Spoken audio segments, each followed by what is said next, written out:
I don't think there's anybody who knows me or who knows the friendships and the ties between me and the people and the leaders of Embu who could imagine there could be the slightest issue between us and any leader from Embu or any person from Embu, because this is home. So there is no cause of alarm. I saw there were some politicians here trying to create problems, and there are no problems. And to demonstrate there are no problems, apart from what DG has said, I bring you greetings from my sister, Cecily Mbarire, the governor of Embu County. She could not be with us because the president has called another meeting at 2 o'clock in State House on livestock vaccination with all governors.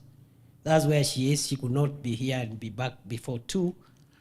And that's why the minister also for agriculture is not here, because he's supposed to be in that meeting. Other than that, we are doing very well. And she will come and say that herself from here. So there's no problem. She will know us.